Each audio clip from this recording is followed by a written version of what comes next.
Good afternoon, everyone, and welcome to HR in the Fast Lane. I am so excited about the show today. To my right, I have Tim Czech. He is the CFO and somebody that's got his hands in a little bit of everything at a national business, a specialty consulting practice called Integrated Project Management.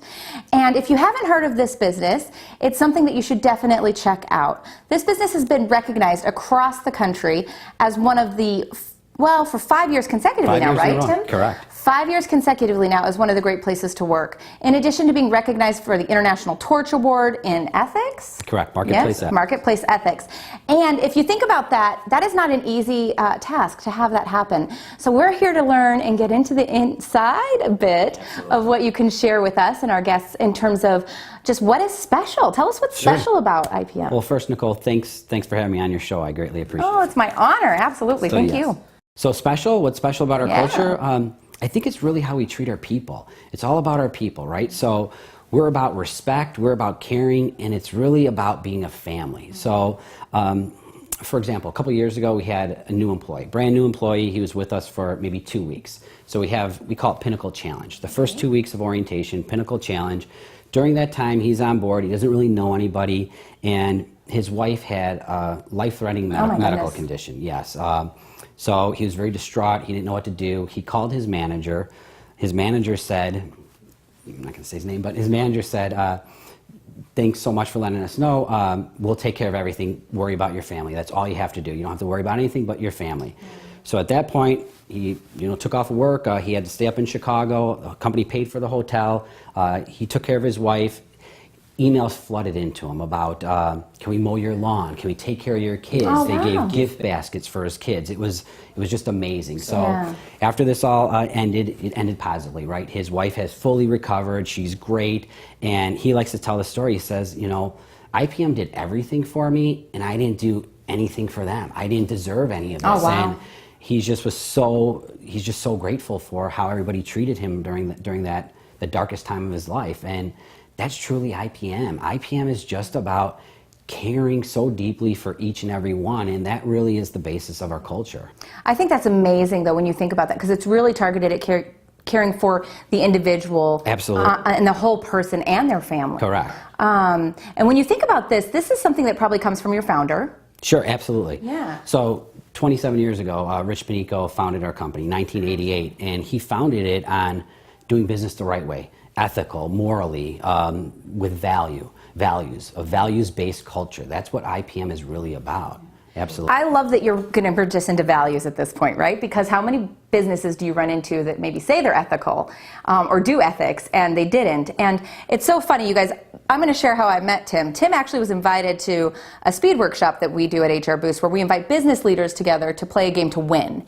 And in this game to win, obviously ethics are guiding, and I got to really see and witness that this man is a brand ambassador. He truly carries the torch, no pun intended, for IPM in terms of really wearing that brand ambassadorship in a room where he was with a lot of other leaders that he'd never met, playing a game to win, and I got to see you from the inside out almost, and wanted to say, and where are you at, and where does this come from? And you proudly said IPM. Sure. Let's talk a little bit about how you sustain these values in terms of an ethical business place, in terms of the integrity, how you live these values, and they're not just lip service. Right. Well, for me personally, I've been with IPM my entire professional career. So I started there back approximately 18 years ago. I actually started as their first accounting intern.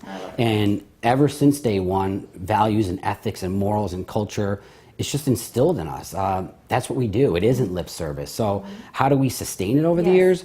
We constantly reinforce it. We reinforce it from our interview process to our performance management system to our strategic plan. So for example, within our interview process, we have a pretty robust process. Every applicant will come in and maybe they'll meet 5 to 7 different employees. And to conclude their interview, they meet with our CEO. And the CEO's interview is all focused on ethics and values and morals. It's a really unique experience, but we want to have that from the start so that people know. They know the expectation and they're aligned. And if they're not aligned with doing business the right way and morally and ethically, we don't hire them. So it starts right at the beginning when we hire people. We reinforce it through our performance management system. Quarterly, we do scorecards where we talk about values and ethics and morals. People are actually rated on them. We talk about them. Yeah. And then our strategic plan really overlays that, right? With vision and morals and things like that.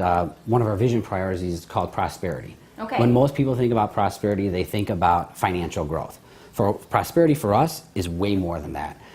Prosperity for us is about pride of association, peace of mind, things like that. Of course, we want to be profitable, but we have never put profits above doing the right thing. We never have.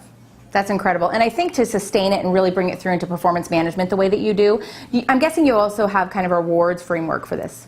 For rewards? Yeah, maybe like a way that you're bridging either peer accountability or how you're bridging transparency when you have examples through work that these are demonstrated. Sure. Well, honesty and integrity are two, we call them absolute character elements, okay? So I don't know if I necessarily say it's rewards, but if you're not honest and ethical, you're terminated. So that's I pretty love that harsh, because a lot of people don't even talk about what's banned. Correct. Right? So you have to be honest, you have to be ethical.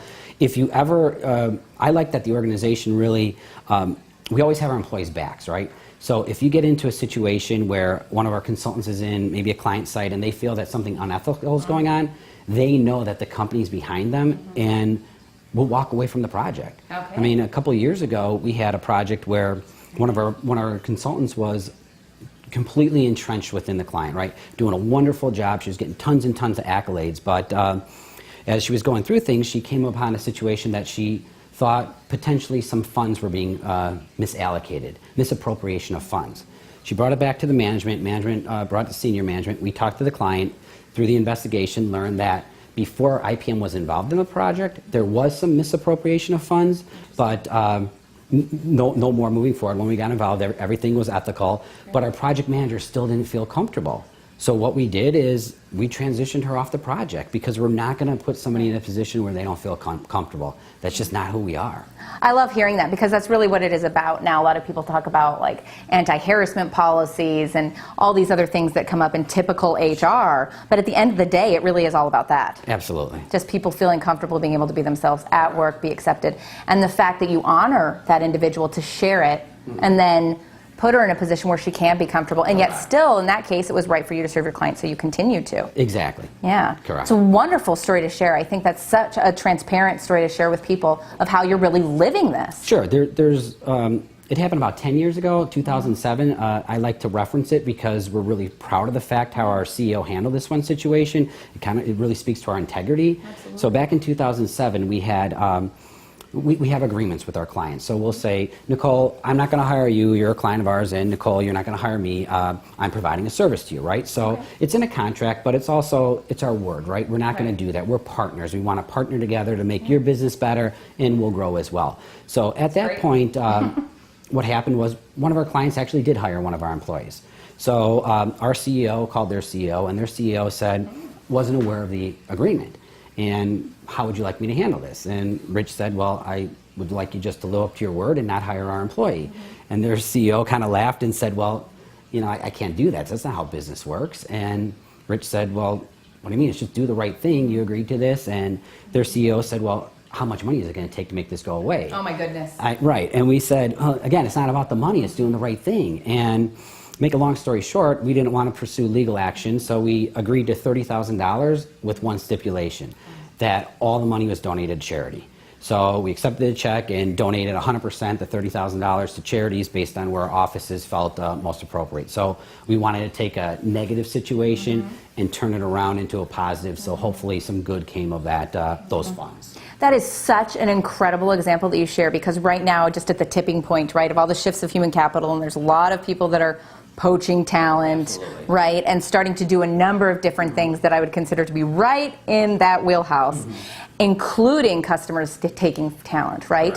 And the conversations that take place like this between leaders is it's so critical in terms of respecting one another and the principles, like you're saying. I just feel that it really is a revealing factor of how people do business. It is. And one way that we're trying to influence the direction of the way business is being done is whenever we get a new client, we put a note, a professional conduct note in our proposals, our MSAs. It's our first note about how we're going to interact. And we talk about doing it ethically, morally, and with values, respect, right from the beginning. If a dispute's going to arise, we put right in our proposals that we're going to handle this ethically, so that we're setting that groundwork from the beginning. Yeah. And I truly believe that's helped our business. It's helped our business grow over the years by being known as that ethical leader. Ethical leadership, absolutely. Well, and truly just in every step of what you're doing, like you said, from your hiring and all the way through to the decisions that happen of who walks out the door. That is such a consistent, framework that you've built, right? A solid foundation of what values can really live upon. It's a wonderful example, and I love the stories that you've brought forth, Tim. It really speaks, though, to the greater good of what IPM is about. Could you tell me a little bit about how this is so much more than just IPM? Absolutely. So our culture, back in 2007, we formed the philanthropic arm of our organization. We call it Integrated Project Mercy. So the company's Integrated Project Management, Integrated Project Mercy. And this arm was really founded to support the community, the society, right? Giving back. Our mission and beliefs has always been about giving back to the community. So every quarter we'll rotate the Project Mercy lead. So one quarter maybe it'll be in Boston, the next quarter San Francisco, and so on. And they'll pick a charity, and then across all of our offices, across the nation, we'll all support that charity in some sort of different event. So over the years, we've supported the veterans overseas, we've supported children in hospitals, we've done Halloween parties for different organizations, things like that. So it's really about giving back to the community. It really is. So, I mean, overall, IPM is just, I know it might sound kind of cheesy, but it's really a wonderful place. I love being there. I said I've been there for a long time. I'd love to retire from IPM. And what we really are about is trying to change the world for the better. Right. We really are. I think it's so incredible. And so you guys understand why I say he's a brand ambassador. You heard this, you saw this. And this is truly the type of individual that you would have to achieve in your business so that when the phone call comes in and they're trying to poach your talent, they're actually through and through such a brand ambassador such as this gentleman. And I think I meet so many individuals that they are brand ambassadors, right? But he's a wonderful example of an individual that truly you are part of your business, right? And this is where people live their joy and purpose through their work. People deserve to have their joy and purpose and feel their value, to grow within the business, and then to really wear it proudly. If you don't think that Tim is not wearing IPM proudly as he sits here next to me, I don't know what a brand ambassador is. So where do they find you? Oh, you're welcome. Thank you. I appreciate you having me on your show. Yes, they find us at www.ipmcinc.com if you would like to find more information. It's wonderful. And you can even read a lot about them in a little book here in Chicagoland that Tom Walters wrote with a number of co-authors called It's My Company Too. Absolutely. Got a little bit of insight as well. Yes, absolutely. So thank you everybody for joining us. Make it a great day.